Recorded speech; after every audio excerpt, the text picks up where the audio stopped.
You're listening to the Wanderlust Swingers podcast with Aussie hosts Kate and Daryl. If you're curious about exploring your sexuality or the swinging, hotwifing and non-monogamous lifestyle, you've definitely come to the right podcast. Or maybe you just love travel adventures. Either way, we share our personal, sometimes juicy, sexy stories as well as swingers club and event reviews, interviews with other sassy people, and of course our global swinging adventures. We try to bring you a look into the diverse lifestyle that the swinging and non-monogamous community has. We hope you enjoy. Now let's get into the episode.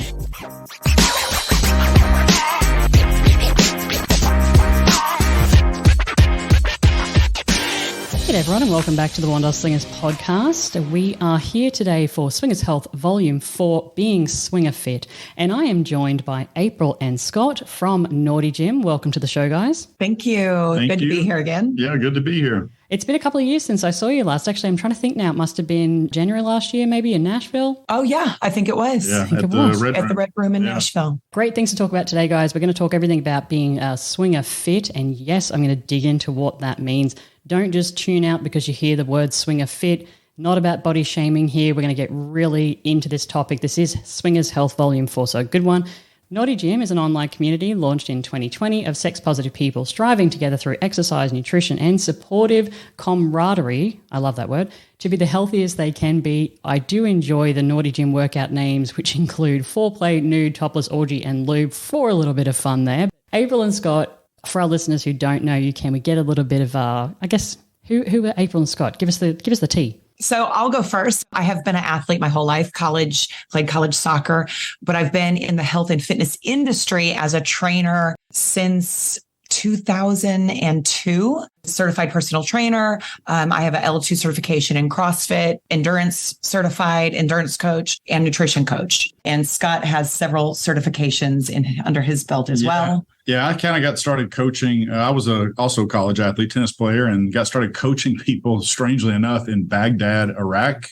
I was running some classes for the gym as a contractor there, but eventually got into CrossFit. We've opened 3 gyms now. We've both been gold medalists at the national championships in powerlifting. So we've been involved in that sport, CrossFit. I have a weightlifting certification. I've coached somebody to the American Open. And so we've been in this for a long time and probably at this point have coached, I would say thousands, but I don't know if there's any way for us to count it. But we've been doing this for a long time, not something we just started a couple of years ago. With all of these qualifications and years and years and years of training and knowledge, you have both first-hand experience, but also professional experience in injuries as well. I feel that when people start their fitness journey, they go really hard on those first few days. They get very sore and then they get really just upset and they feel a lot down on themselves. And then it kind of things go a bit pear-shaped and off track. So I think having those sorts of like injury things relating to you guys as well is really important because everybody starts their journey at different levels, and even though you've both been and still are, pro athletes, having the understanding of, well, people are still starting at square one. So,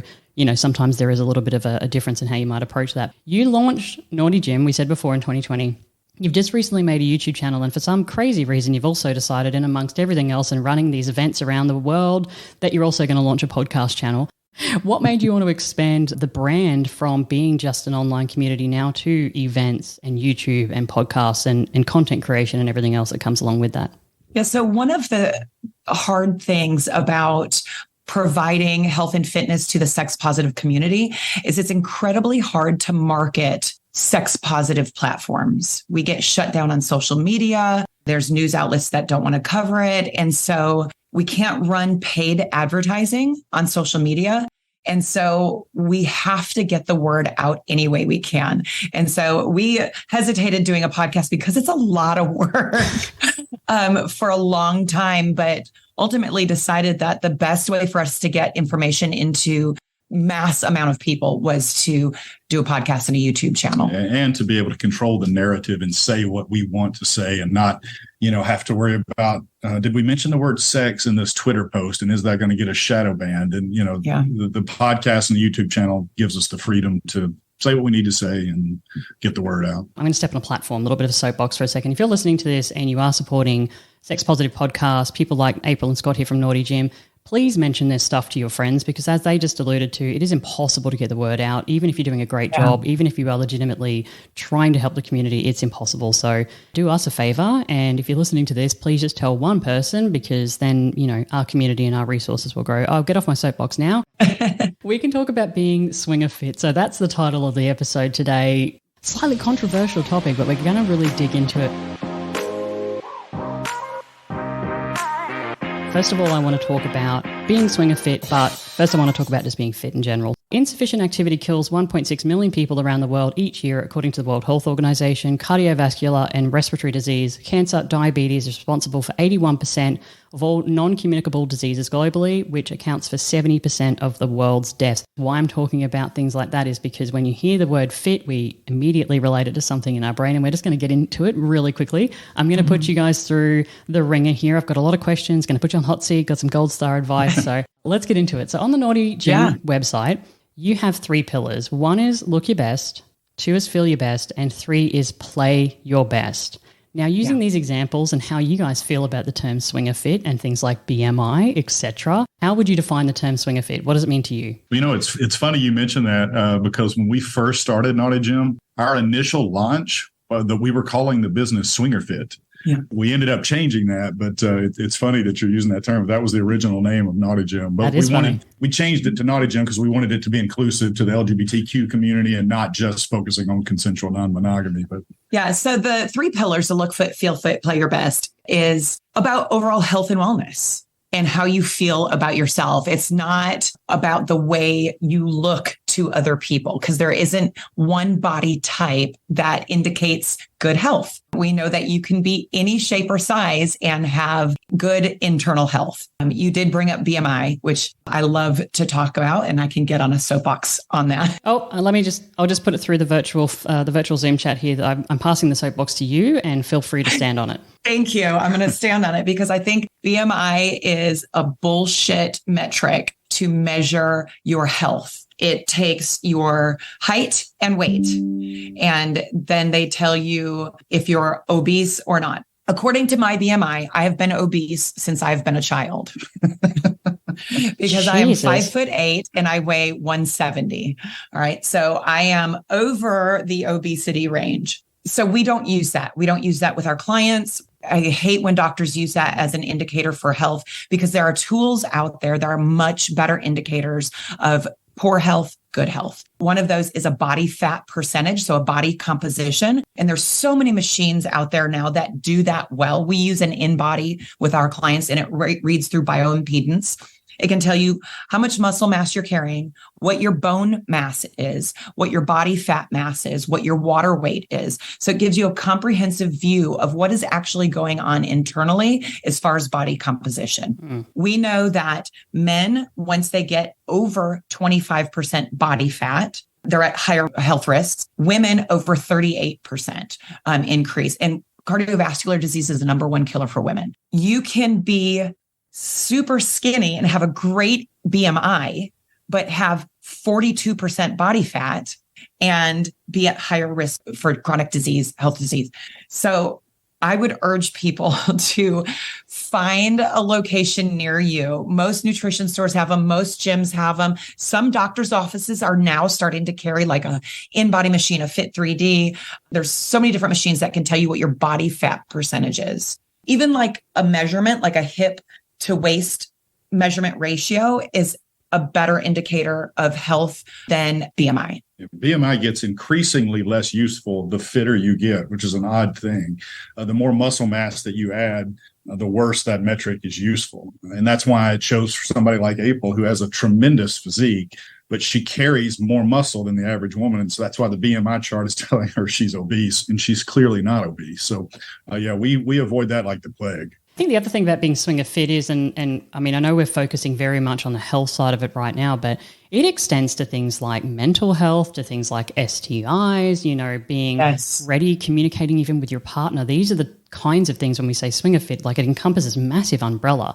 But to your point, I think that sometimes, yes, we visualize what this idea of this fit person is, and it, because of, I don't know, whatever reason, society and the way we've grown up, and it's just wrong. Now, I have a question real quick. Just this is something that I think I have a bit of trauma over. Do you guys still, or have you ever used those pincher things where you have to like put your arm behind you and create back fat, and then they get in there with them and they measure it? And I have never used those because they're a horrible way to determine what a person's body fat percentage is. You'd have to use, they're just very inconsistent. Yeah, they're very inconsistent. They can, if somebody is extremely skilled with them, and are consistent with the way they measure every time, you might get a good trend line from them, but they're just not a useful tool for most people. Daryl and I joke about back fat all the time, and jokingly in our relationship. But I just think like the movement of actually specifically trying to create back fat so somebody can like pinch it for you. I'm like, what is actually happening here? That is a little traumatic. I agree.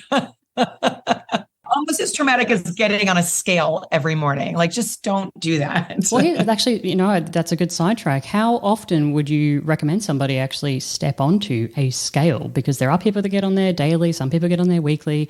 What's your thoughts? I tell my clients to throw away their scale. Your doctor will weigh you annually at your checkup. And again, your weight is not an indicator of good health or bad health. Or it's not necessarily an indicator. Right. Yeah, if you weigh 500 pounds, you have some health issues, most likely. Right. So it would be an indicator then. But right. And it depends on the person. If getting on the scale every morning causes anxiety for you, you don't need to get on the scale every morning because it's going to emotionally affect your fitness journey.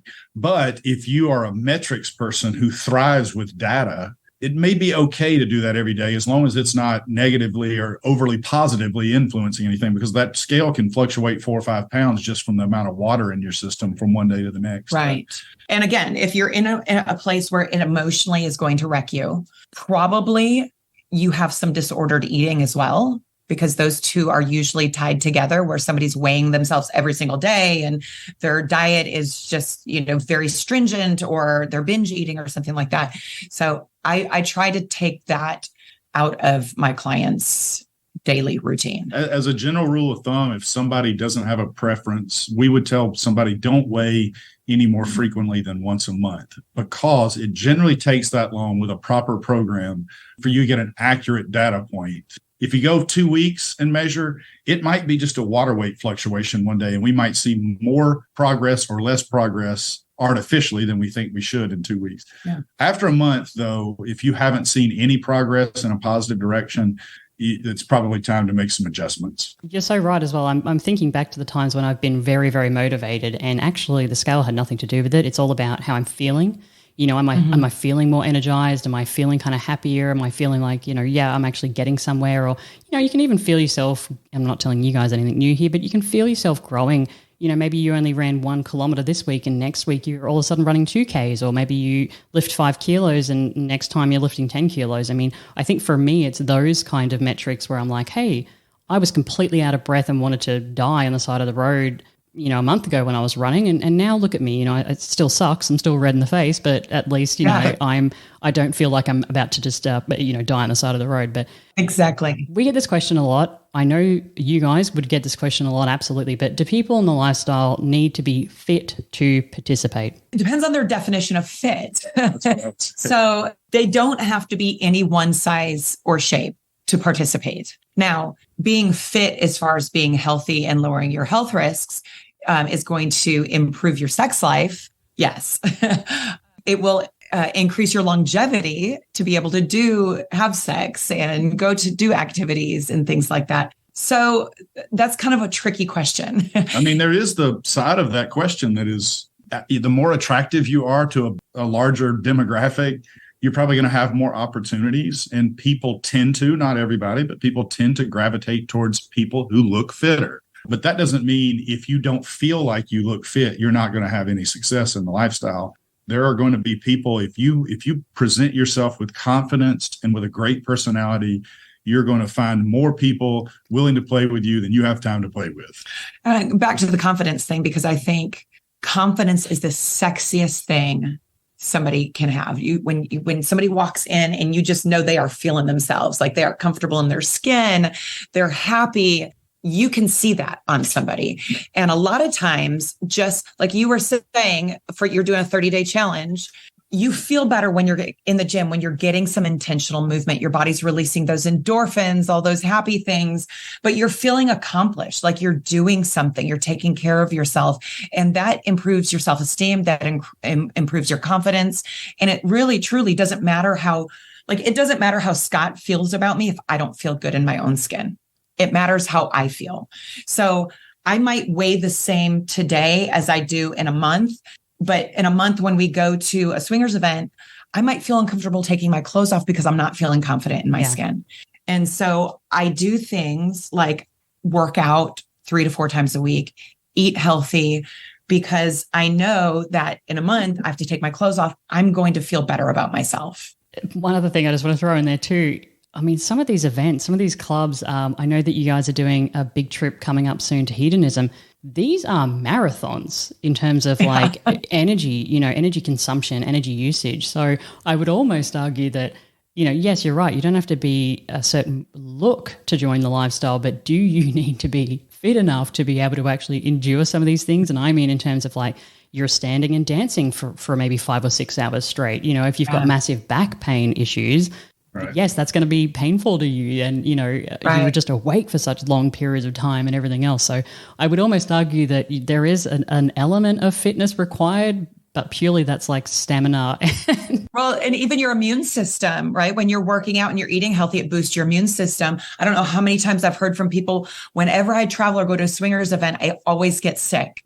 Well, are you taking your vitamins? Are you eating nutrient-rich foods?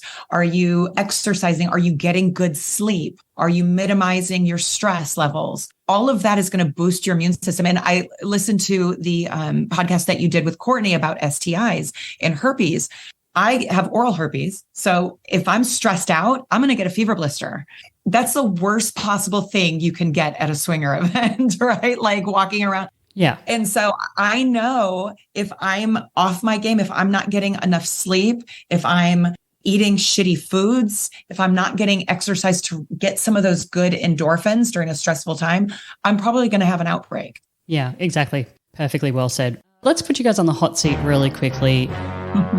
Fads, diet fads, exercise fads. There's been a lot about things like hard 75 challenges on social media lately. If you don't know what I'm talking about, you must be living under a rock. My question to you is, do you think these kinds of like fad diets or fad challenges like the hard 75, do you think they hinder, or do you think they ultimately help people because they're setting some form of goal? Like, what's your general thoughts on fads? Well, so to talk about that one specific one, the 75 hard challenge, we actually both tried that back in, because it doesn't conflict with any particular workout program that you do. But we tried that during the COVID when we were quarantined in our house. I think that one in particular can, with the right person, serve a good purpose. It is difficult to do, not because there's any prescribed exercises. You do whatever exercise you want, but the discipline required to meet every checklist point throughout the day is tough to do for 75 days. Now, I didn't enjoy it because there were things in there like the having to read a book every day. I just didn't care to do that. And it didn't serve a purpose for me. And it didn't help me. I work out all the time and it's not an issue for me. But if somebody is struggling with the discipline to stick to a schedule every day, something like that may have some benefits. So I don't want to slam that particular challenge. Okay. But there really is no replacement to eating a little bit better and moving a little bit more. And if you try to look for all of those shortcuts, you are probably digging yourself into a hole. You are going to have to exercise with some regularity and consistency for the rest of your life if you want to optimize your health. And you're going to have to eat a little less McDonald's if you want to optimize your health. And every time we get people in here who want to lose weight and they start asking us lots and lots of questions, invariably those questions are going to center around, what can I have for a snack? Is it okay to make gluten-free brownies? Is popcorn all that bad for me? What about alcohol? And so should I take supplements? It's all this peripheral stuff. And we tend to go back to eat lean meats, eat leafy green vegetables, and exercise 3 or 4 times a week. Most of those problems become irrelevant, or those questions become irrelevant when you solve that core. Ultimately, you want to do something that is sustainable. Right. Now, there are some times where you need something to kind of jumpstart that, like the 75 hard could be good for somebody that struggles with forming habits to kind of get some habits. But again, for somebody who has disordered eating, that could be a nightmare for them. Yeah. And it could send them down a spiral. Doctors, because they aren't well-versed in nutrition and coaching their clients to habits, a lot of times will prescribe like weight loss medicine. Wegovy, semaglutide is really popular now, which I am not against any of that. But doctors are trying to help patients fast, get away from the health risks, right? And so they need quick results to move them away from that. What I wish they would do was refer them then to somebody who can help them with habits and working out and nutrition. We actually are working with a doctor here in town that does exactly that. And so that's a good thing. Okay. That can be a good thing because you're learning new habits. There was a while ago, I don't know why I was thinking about this, but paleo was really popular, especially in the CrossFit world about 10 years ago. Everybody was doing paleo. You had some people that would do really well and they'd lose weight on paleo and they felt great. And then you had other people who would gain weight, and it's all because of the way they were doing it. One person was eating a pound of bacon for breakfast, eating butter on everything, and 3 potatoes for dinner. The other person was eating salads with grilled chicken, a couple eggs. And, so it's the same diet, but interpreted very differently by 2 different people. You have to become a student of your own body. We've done the Whole30. And on that, it's an elimination diet. It's only 30 days though. Scott learned he was lactose intolerant. I learned that I don't tolerate gluten. Right. That was a good tool to use moving forward. That's not a diet that I would stay with consistently because it's not sustainable. I can't go to Hedonism Resort for a week and eat Whole30 or paleo or whatever the fad diet is. So whatever you can do and sustain it long-term is what's best. Thank you for that for starters. But I want to go back to something you just said before, Scott. You said a little bit more exercise and maybe a little bit more leafy greens. You didn't kind of roll straight into cut out carbs, cut out alcohol, do this, like things that, I'm Kate today might be seeming very unachievable for me. It's like, well, especially if you've got children, busy work schedule, whatever that looks like for you. So I liked the little bit more, which brings me into my gold star advice question. So thank you very much for rolling that in for me. What are some hints and tips for people that are brand new at starting their journey? Hints and tips for people wanting to be better at being bad. Can you give me maybe 3 takeaways that are actionable for someone starting your journey? Like you just said, Scott, a little bit more, maybe a little bit less. I love that because it seems achievable. So let's get 3 on the books for us. Well, for me, number 1 is always, and April was just alluding to this, is consistency. Even a poor workout program done consistently will get better results than an excellent program done inconsistently. Consistency is king when it comes to your fitness and your health. So for us, the key has always been to find some activity that we enjoy. It is a rare individual that can go to the gym and do stuff that they hate consistently. So you got to find something that brings a little bit of joy in your life, but also makes you sweat and move. And so consistency is king. And that's the number 1 thing. Find something that you can enjoy doing for the rest of your life. Number 2, I would say sleep habits, improve your sleep habits. That's going to help mitigate stress, lower stress levels. That helps lower cortisone levels. That helps with all hormone regulation, helps you make better choices during the day. Sleep gets not enough credit when it comes to health and fitness because it's so important to get quality sleep, not just quantity, right? So we track our sleep. And so we know every night, like how much REM we got, how much deep sleep, how much light sleep, so that we know during the day what we need to do, or do we need to go bed a little bit earlier, turn off our devices a little bit earlier, whatever it is, focus on getting some quality sleep. I would say number 3 is quit trying to be perfect. You're not going to be perfect. You are not going to work out every day that you plan to work out. You're going to have a brownie every once in a while. You're likely going to drink alcohol at every swinger event you go to, or a lot of them. Quit worrying yourself sick about, I fell off the wagon today. Do the best you can today, and then do the best you can tomorrow, and just keep at it. But quit stressing yourself out if you're not perfect, because you're just not going to be. This is not a sprint.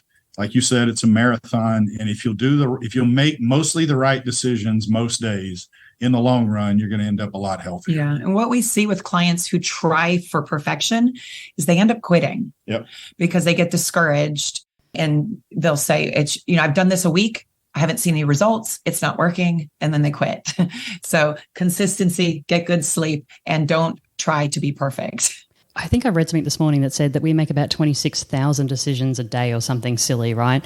And granted, those can be like, do I want a glass of water right now? Like small little mundane things. But I think to your point about consistency or trying to find something that you enjoy, you know, I was talking to a girlfriend in Canada yesterday and she said, I'm really sore today. I did my workout this morning, but this afternoon I'm actually going to go to the park further away from our house with the kids rather than going to the close one. And that's going to give me a bit of a walk. So I think that I have been a victim of, well, I didn't go to body pump today, so therefore I'm a worthless piece of fat crap, as opposed to going, you know what, yeah, I didn't get to body pump today because I didn't get a good sleep or work's been crap or I just woke up in a bit of a shitty mindset. But hey, I'm going to take my dog for maybe a slightly longer walk today, and that's good enough because at least I'm kind of moving my body. Absolutely. Yeah. We've started playing pickleball. So there's days where I'm like, you know what? I didn't sleep good last night. I don't feel like working out, but pickleball's fun. Yeah. I've seen photos of that. You guys did that at Hedonism, right? That's the small racket picket ball. Like it is. Yeah. Yeah. We're actually going to be teaching that to people at our event in January too. Oh, good. Yeah. Because I think I saw a photo of it and I thought, okay, I know what tennis is. I know what ping pong is. What is this kind of in-between situation that's happening there? And I just thought, yeah, American sports. Right. What came to mind? It has for 4 years in a row now. It's the fastest growing sport in America. So I'm gonna teach it nude, I think. Love it. Love it. A hedonism in January. Perfect. Right. So that has been the first section, our Swinger Fit section. How to be your best self. We are going to talk a little bit about confidence in here as well, because as April mentioned earlier, you know, that's a really big part of our personal journey, our lifestyle journey, especially. You want to make sure that when you're turning up to these kinds of events that you are turning up as your best possible version of yourself, whatever that looks like, because that's going to give you the most success. You're going to have the most fun. You know, you're going to walk away going, that was epic, as opposed to maybe fidgeting or being concerned about your body shape. So let's talk about being your best self. Confidence can mean different things to different people. Being your best self, same thing. We see so many different body shapes and sizes out there. So really, yeah, one man's trash is another man's treasure kind of opinion. Yeah. Now, I did post a TikTok and a Twitter post yesterday about confidence and about how I'm not feeling so great about myself right now. And regardless of how anybody else might look at me, and compliments are lovely always, yes, thank you. But that really doesn't necessarily have an impact on internally how I feel about myself. So if you are going to an event, even your event in January at Hedonism, for example, what kinds of things could people do in the lead up to an event to make sure that when they hit the ground, they're hitting the ground running, they are being their best version of themselves, so that when they walk away, they really do feel like they've had a lot of success, a lot of value from the event? What would you say to those people wanting to walk in there and just be like, I'm on it? Yeah. Well, I think April will do a good job with this body confidence thing, but I want to preface it with this. Every single person on that resort, with probably the exception of a few narcissists, are worried about the way they look. And that includes us, who are supposed to be fitness professionals. To me, April has one of the most beautiful bodies I've ever seen, and she's still self-conscious. And what tends to happen as we as individuals look at the person next to us, and if we think they look better or are fitter than us, we tend to think, well, if I just look like that person, I'd be naked when I went grocery shopping. I don't know how they could possibly be self-conscious. And then there'll be a person on the other side of that person looking at them thinking the same thing. So everybody struggles with this issue almost regardless of what you look like. Now, if the guy walks in and he looks like Thor, he's probably fairly self-confident about the way he looks. But we don't know. Well, I think a lot of that goes back to trauma. I mean, men and women both have some in their past. And if you grew up in the 80s, 90s, early 2000s, where Kate Moss was the picture of beauty and you weren't 90 pounds and 6 foot tall, you felt bad about the way you looked. If you were curvy, or, you know, if you weren't tall enough, or you were too tall, or whatever it was, you tried to make yourself disappear. You tried to hide a little bit. And so now we're walking into environments where we're stripping it all off for everyone to see everything. You know, it used to just be, you saw those imperfections in the mirror, and now you're naked at the pool with 200 other people. That's a good thing. For me, it's improved my body confidence and my self-esteem because I've never been around such positive people in my whole life. The swinger community or the non-monogamous community has just, there are such wonderful, loving, kind people who are very genuine and very honest, who will say what they see, right? In a very kind way. So that has helped me with my body confidence. But again, what can you do leading up? Get some exercise, intentional movement 3 to 4 times a week. It doesn't have to be a rigorous training cycle, but sweating, doing something to take care of your body. Eat good food, real foods, real lean cuts of meat, some vegetables, some fruit, drink some water. That's a big problem is people don't want to drink water. They think Diet Dr. Pepper is water. Let's not get into my personal shit. Okay? Scott's like bombastic side eye. Bombastic side eye. Criminal offensive side eye. And I'll tell you something. But drinking enough water will make your skin glow. It really has really good health benefits other than hydrating you. But if you're worried about the way you look, if you think you're carrying too much body fat, or you're worried about your stretch marks or the scar from a surgery, I can tell you the number one thing that will conceal that to another person, and that's a smile. If you'll just walk up to somebody with a big smile on your face, greet them enthusiastically, and be confident about who you are. Even if you're faking it in the moment, it makes it so much harder for anybody to be able to see or focus on any of the negatives that you think you have about yourself. If a woman approaches me and has this big grin on her face and seems excited to introduce herself, whatever I would rank her as far as her looks, as maybe as inappropriate as that might be to do in the first place, she's going to go up 2 or 3 notches just because of that confidence and that smiling attitude. That is the best cover up you can wear. I hate the fake it till you make it, but it works because you're changing the narrative in your head. Yeah. We talk so horribly to ourselves. I mean, I would never say what I say to myself to a friend. No. It would just be the most unkind, unloving thing ever. But when we go to these resorts, he will have a powwow with me like, okay, we're going to do this. You're going to be okay. And then we'll go out and, I'll fake it till I make it. And I kind of force myself to be uncomfortable for a little bit. And then before I know it, I'm having a great time. I'm making connections. I'm talking to people, and I'm not focused on myself anymore. Just to add on to everything that you've said there, some of the things I try to do as well, if you are going to, let's take hedonism, let's take clothing optional. I'm just going to use myself, if I have maybe a different funky hat or a piece of body jewelry or some of those gold fake tattoos that you can get, even though I'm still naked, if I feel like I've got, you said fake it till you make it and stuff, if I feel like there's some form of shield that I can carry out into that pool that's going to help me approach, say, Scott, with a smile, with some confidence, giving somebody, I guess, a different thing to look at sometimes, like my funny glittery hat or something like that. I think some of these things as well tend to help me kind of put myself out there. So I think it can be all of those things. And then like if there is something that, or a costume that you're going to wear to one of the theme nights, for example, like try it on before you get there and make sure that you feel good in it, not taking something that you're like, well, this will do, really deciding that, hey, I actually think I look good in this, because by the time you get there, especially if it's like day 3 or 4 and you've been drinking every day, not hydrating, you're carrying a bit of water weight, by the time you put that outfit on and you already feel bad before you leave, you're going to feel much worse on the night as well. So those are kind of some of the things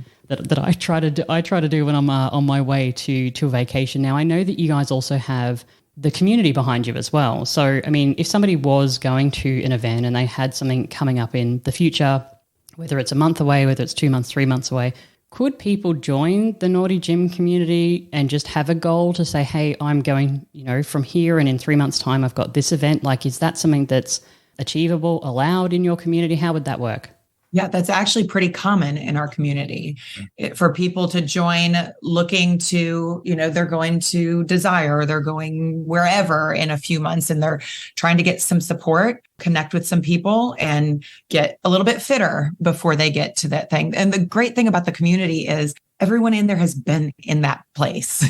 They've all been at that starting point. And so they're a welcome resource for people who have maybe never been to an event or struggle every time they go to an event, to have people that are checking on them. I mean, we've got so many amazing members in our community that will reach out to other members. We hear stories all the time, like so-and-so reached out to me. I didn't even know they were paying attention to my journey. It's so nice to have that support system. Yeah. And for those that don't know, and a lot of times we find out people don't know exactly what we do. This isn't a porn site. It is a legitimate coaching platform. Every day we put workouts up on our platform, various versions of the workout, depending on your equipment. And every single movement is linked to a video of us demonstrating that movement. There's coaches' notes on how we want you to approach the workout. It's a turnkey workout program. You don't have to use it. There are people that are in our community just for the community aspect, and they do their own stuff at their home gym or whatever. We've tried to take all the guesswork out of this for people. And like she said, the most common reasons for people joining are an upcoming event of some kind. And it may not even be a lifestyle event. It could be their wedding. They're trying to get ready for. That is one of the biggest, maybe the biggest motivator for most people to start a fitness journey is, hey, I'm about to be naked in front of 400 people. I want to look my best. Or a school reunion. I can imagine a lot of people like, I'm going back to my school reunion and I want to walk in there feeling super confident as well. For sure. Just to try and help people out there who are starting their journey, what is the quickest way that someone will or can derail their fitness journey, and how can we avoid it? And I'm going to kick it off with an example I've read, and I think it's not too bad. I'm curious what your take on it is. I read that if you get say you're planning on going for a walk or to the gym in the morning, that if you actually get your exercise gear out of the cupboard, out of the room, and put it in the bathroom or wherever, with your shoes and everything there, that you're more likely to succeed, because then it's not going to be something that is another barrier. What you said, absolutely. We tell our clients here, put your gym bag in your car so that when you leave work, you don't have to go home. Because if you go home, you're not leaving again. You're going to sit down on the couch, you're tired, and you'll say, I'll just go tomorrow. Being prepared, thinking ahead. I like to tell my clients to schedule your workouts, block off that time. If you share a calendar with your partner or whatever, make sure they know this is my 30 minutes. This is my hour that I'm going to work out. Do not schedule anything at that time. You're watching the kids or you're doing, this is my time. If you don't schedule it, you're going to get busy. Yeah, if it's not a priority, if it is that thing that you jam into your schedule whenever an opening pops up, you're never going to be consistent. One of the things we're all very, very good at, and this is all of us without exception, is we're incredibly efficient at making excuses. All of us. And that includes us who are supposed to be the professionals at this. It is not difficult for me to find a reason to not work out today. You have to put yourself in a position, like you said, where you remove as many barriers as possible and just put the keys in the ignition and get to that gym or walk out into that garage. But it can't be something that happens whenever everything else is taken care of, because it's just not going to happen. Another thing that can derail is alcohol consumption. Kind of a funny story. I had a client a couple of years ago who was doing everything. She was working out 5 days a week. She was logging her nutrition. I was doing her nutrition coaching, and everything on paper looked great, but she was making zero progress until I did some digging and found out that she thought clear alcohol had 0 calories. If only. Right.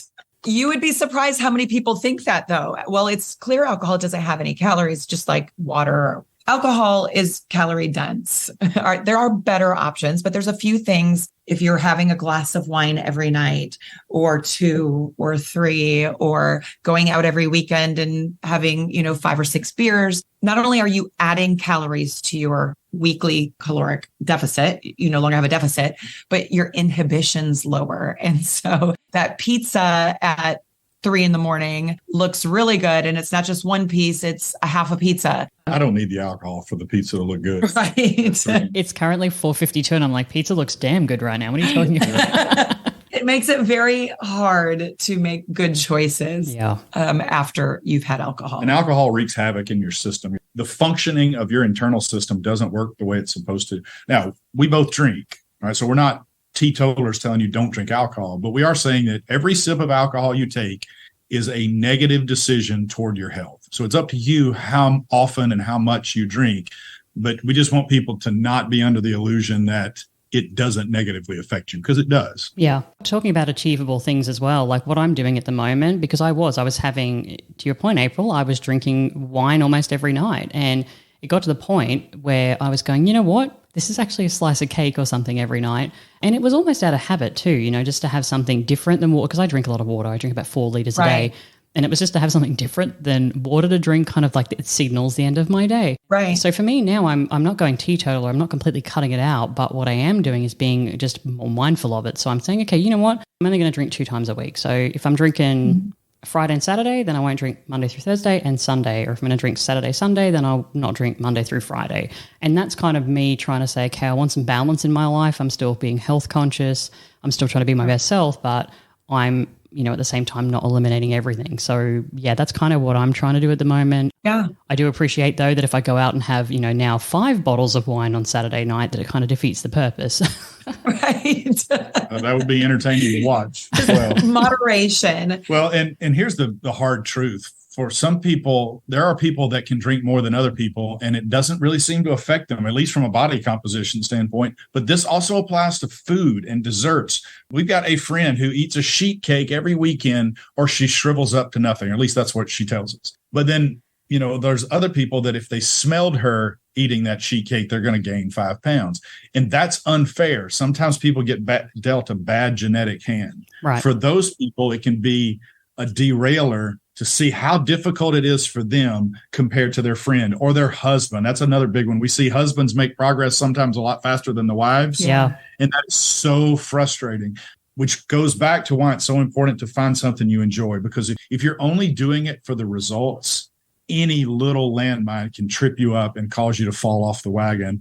If you're doing something you enjoy, you may be frustrated at how slow the results are coming, but at least you're going to keep doing it. And over time, the results are going to come. And that's why you have to become a student of your own body. What works for me doesn't work for Scott, and vice versa. But I've learned that through trial and error. And a lot of times logging what I eat and how I feel. This is what I had. This is how I felt today. And that's not a bad thing for people to do for 2 weeks, 30 days. Log everything you're eating. You don't have to change anything, and log how you feel. And you'll see trends. Maybe it's dairy that's making you feel bloated. Maybe it's the alcohol that's messing up your sleep quality. Maybe it's the gluten, whatever it is. But you have to study what works best for you and not say, oh, well, Scott is doing this, so I'm going to eat what Scott eats because it worked for him. Yeah. It's not going to work for me. And you mentioned earlier, April, about having a partner that might help motivate you. So you said before, letting Scott know, hey, don't schedule anything right now because I'm intentional with my schedule. I'm going to get this workout in. I have a funny question I just wrote down, but do you guys have any advice? Because you're both health professionals, you're in a relationship, you're also non-monogamous, you're also run a business together. How would you say to somebody, or what advice would you give to say to somebody to get their partner to help motivate them without it seeming like they're pushing or they're judging or what have you? If I say to Daryl, I have this goal, I'm actually running a cancer run. When is it? 1st of October, I'm running a 10-kilometer cancer fundraiser. And I say to him, hey, I've got this coming up. And then if he notices I'm not running for a week and he says to me, what are you doing? I'm likely to snap at him, like, why are you judging me? Why are you such an asshole? Even though he's trying to be the supportive partner. So Sure. And actually, do you have any funny anecdotes for us? And then also, do you have any advice? Well, so there's one that I'll say to Scott when I notice that his nutrition is off, which is, I love you and I want you to be around for a long time. We found each other later in life. And so just being genuine and loving, and I joke with him, sure, but he knows when I say that it's going to hit his heart in not a bad way, right? I'm not snapping it. I'm just saying, look, we met each other later in life. I want you to be around for a long time. I really want you to start eating healthier. Well, yeah. And, that hits for me because now I'm 51. And like she said, not only we found each other later in life, but we found the lifestyle. We found consensual non-monogamy, as people tend to do as you're a little bit older. And I love this life we get to live together. I want it to last as long as possible, and not just live to an old age, but I want to be vibrant and be able to enjoy and participate in consensual non-monogamy for as long as I can. So while I'm tempted to eat a bag of jelly beans and hamburger and French fries every night, and I could do that and be very happy in the moment, it's not going to serve my long-term goals. But it's not easy. We used to have a rule at our gyms when we did partner workouts that we didn't allow husbands and wives to partner together because it is just a powder keg to create fights.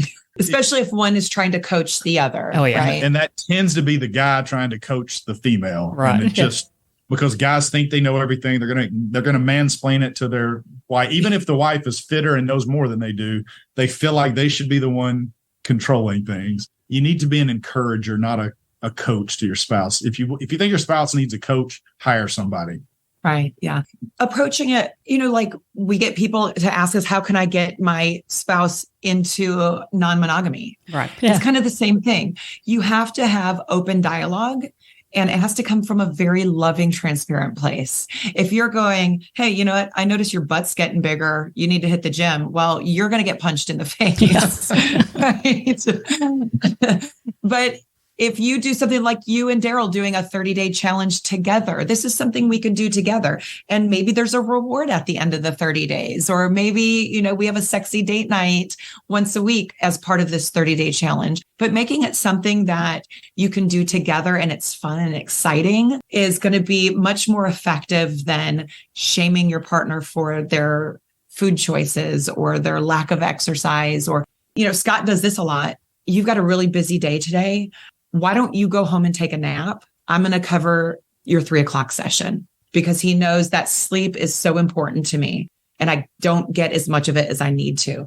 So taking something off your partner's plate so that they can get a workout in, or they can meal prep, or whatever it is, will go a long way to also improving your sex life. And it sounds like, too, finding something that, and not trigger in a bad way, but a trigger in a positive way. Like you just said, April, your speech to Scott is, I want to be with you for a long time. And that triggers something in Scott that says, okay, maybe this is whatever. I think maybe finding that thing between your partner is a good thing. And I like the idea of having some sort of celebration, a treat, whether it's a night away in a hotel or going to a concert. That sounds like a really good idea as well, because then you're both, I guess, working towards it. Or even if you're not working towards it together, I guess having something at the end of it. Maybe if it can even be like a $200 kind of clothing voucher or something like that you give your partner, to say, hey, great job being consistent, not about the weight loss or anything, but consistency. You worked your ass off this month. Well done. Yeah. Yeah, for sure. Yeah. Yeah. The better you do each week, I'm going to give you a little allowance. Oh, thanks. Go buy yourself stuff. That's how you handle it psychologically. Yeah. Pitch it like that. Here you go, baby. Let me give you your own money. Go buy yourself some socks. Go buy yourself something nice, yeah.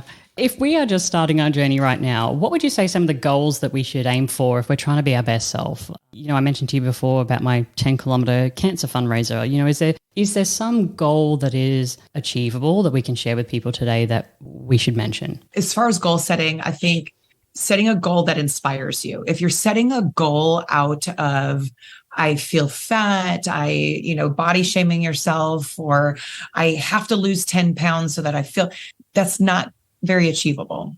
Setting a goal that inspires you is something that's going to drive you every day. So I want to feel confident when I go to Hito in January. So that's a goal that inspires me. So now what can I do as far as like macro and micro goals? What are small goals that I can do this week? What can I do today? I can drink my water today. I can eat a balanced meal for lunch today. I can get 3 workouts in this week, and then scheduling those out. So I like to get really clear when we're talking about goals and not just go, yeah, I'm going to Hito in January. I want to lose 20 pounds. Yeah, that's a tough goal it's very tough to motivate yourself to hit big goals like that. You have to have little wins along the way that you can identify, because nothing breeds confidence like little small wins along the way. You hop on that scale after 3 weeks and realize, okay, I've moved the needle a little bit, and now you're more motivated to keep trying to move the needle. But if you just say you're not going to be happy until you fit into this dress that's 5 sizes smaller than you currently are, it can just seem like such a long journey and so far away that you can lose that motivation. Yeah. Yeah, kind of like ice skating uphill, right? Like if you just feel like you're just constantly trying and the goal's all the way at the top, like, yeah, I can see that. I can see how that would definitely do. It does for me. And it kind of goes back to the whole, measuring yourself in other ways that are going to actually motivate you instead of, wreaking negativity, I guess, and toxicity in your journey. So yeah, well, and that's another thing, that doing your body composition as far as what your body fat mass. I've had women that have come in and said, I want to lose 50 pounds. Well, we can put them on the InBody and see they don't have 50 pounds to lose. Oh, wow. So it's not a realistic goal. So finding somebody, a professional, that can help you set those goals is never a bad thing. I actually had in Australia, I had a nutritionist friend, and she was a government employee. And if you were going to get government-sponsored lap band surgery, you had to see her for like 6 weeks before and so many weeks after. Like if the government was going to pay for it, this is what you got to do. And I remember her telling me one time that with one of her clients, she said, you know what? Just put a slice of tomato on your sandwich today. And that was that person's goal. And at the time, years ago, this was kind of 15 years ago, I looked at it, I'm like, a slice of tomato? Like what really? What is happening? Or one person was having 30 cans of soft drink in a day and she said, just have 29. And at the time I just thought, what is going on? This is such an insane thing. But these tiny little things, and like you said before, Scott, this consistency and just little small movements and little things that you're doing, I guess, kind of add up on time. And eventually, I guess, hopefully you create habits and can do different things. Well, yeah, she makes fun of my eating, and it can be bad at times. But my bad eating probably looks a lot better than the average person's normal eating. Because what happens is you slowly make these adjustments over weeks and months and years. They become ingrained habits. And so when you do make a few mistakes, they're not that bad relative to what most people do who eat poorly all day long, don't move, sit on their couch, and their best exercise is, hey, I mowed the grass today. Does that count? These little improvements over time will add up to huge successes in the long run. Yeah. Love it. I'm going to put you guys back on the hot seat as we get ready to wrap up here. So you started Naughty Gym in 2020. We've spoken a lot about being swinger fit, about confidence, about trying to be your best self, about motivation, everything in this episode really about swingers' health. When somebody looks at the two of you, and I know before you said, April, the way that you feel about yourself versus the way somebody looks at you, two different things. But what response would you say to somebody who looks at Naughty Gym, looks at the two of you and thinks, well, they've just created a business about being fit and basically body shaming in the lifestyle? Like, what would your response be to that? It was a concern of ours. Like it's a concern. We thought, we don't want to be perceived as those people that think we're only approachable by other people who are super fit and that we're conceited. Naughty Gym is nothing about that. It is about trying to help you find the healthiest path that you want to take. And we're taking all the barriers away, and that we're providing you with all the workouts. Everything is well thought through. It's a professionally designed fitness program. But it's about being a compassionate human. We care about people, and we care about their health, and we care that they have long, healthy, fun, fit lives. And we want that for ourselves too. And we are human. We have our own struggles. We have our own history. We have our own traumas that we've carried with us. And we're also working on healing as well. And so if we can help other people on their journey of healing and becoming healthier people, that's what we want. That's our goal. It's not about being a hard body and having abs. It's about being the best you can be in your own skin, in your own brain, in your own heart. Man, that was so much better than what I said. I'll ask you a follow-up question then, Scott, just to... That was good. What's the average Naughty Gym community member look like then? If we're talking about the community member, and we know that even the lifestyle community or non-monogamy is just a subset of real society. So what is the average Naughty Gym community member? There's not an average. I think we've got... What is the average? Age ranges ranging from early 20s to late 80s. We've got a good mixture of men and women, singles and couples and thruples, and straight, gay, bisexual, transgender. We've got everything, every spectrum, every size, every shape. There's not an average. There's not an average. And there's no requirement to be a certain level of fitness to start. We have what we call our newbie program. It is a very toned down and doable program for somebody that maybe hasn't worked out in 10 years. They can start with that and slowly work themselves into the regular programming. But even that regular programming is scalable and modifiable to your fitness level. So if somebody wants help and they don't know where to start, and they're in consensual non-monogamy and want to be surrounded by other people like that, they don't have to be in consensual non-monogamy, but it is a group primarily full of those types of people. It's a great community and platform to be a part of. I know that's bias coming from us because we make money off of it, but it is a great group of people. Yeah. Fantastic. And everybody listening, if you do want to join, I actually did harass April and Scott 10 minutes before the show here for a promo code because I'm doing my whole 30-day thing that Daryl and I are doing just for ourselves. And if you guys are interested, you want to check out Naughty Gym, head to the show notes, but they do have a code for us, which is Swinger Fit, and you will get 1 month free from the date that you sign up. And that's valid all through September. So if at any point throughout September you sign up, then you get 30 days after you sign up. And that's with code Swinger Fit. So you can try it out, see what the community is all about, and maybe set a goal like what I've got going at the moment or your own personal goal. Now, you guys also have been running some events, so I want to close it out with how people might be able to not only get involved with the community, but get involved in physically in your community, so actually being with other community members. I know that you guys actually just ran a really successful kind of meet and greet, and you did some kayaking. What else do you guys have coming up? I know you got something big in 2024. Yeah, well, so our next thing, we're actually doing another meet and greet in Huntsville, Alabama, October 14th. We'll have more details of that released coming soon. And then we have our big resort takeover at Hedonism Resort in Jamaica, January 6th through the 13th. And that we are bringing in experts in every realm of health and fitness. We're talking about sexual health, relationship health, mindset health, breath work, nutrition, fitness, sexual technique. Yeah, just everything. So we're calling it the fittest party in the lifestyle, but that's kind of a play on words, right? We've already established that you don't have to be like a hard body or something like that. You just have to be open-minded and want to improve in some capacity. After Hedonism next year, we're going to have 2 other of our smaller group adventure travel events. We created these because we love the parties, go to the resort and drink and party and all that stuff. But we also like to be active. So we created these small group travel events so that we can take people that are in the lifestyle and get out into nature and do events. So we're going to have a group going in the May timeframe and then one in the October timeframe. And right now those are set for Joshua Tree. Oh, great. In that spring version. And then Austin, Texas towards the fall. But we don't have the date set for that yet. So, if that's something that you're interested in, hit us up. We can put you on the mailing list. But we'll let everybody know as soon as we have details on those things. I feel very good that I know where Joshua Tree is, only because I've been to Palm Springs. So that's the only reason that I was like, Joshua Tree, I actually know what you're talking about. That's fantastic. Yeah. Also in the show notes, I'm going to put all of the Naughty Gym social media and the YouTube functions, because there's also a ton of information. I'm scoping out your Instagram right now. There's a ton of information and useful hints and tips also on your social media, and that's obviously free to access. So, right. I would say definitely give the community a crack if that's something that you're interested in. But even just following Naughty Gym on social media maybe could be something that could have maybe one of these little tasks that you can see that they're doing on there to inspire you to try that this week as well, to kind of be your better self or your best self. Absolutely.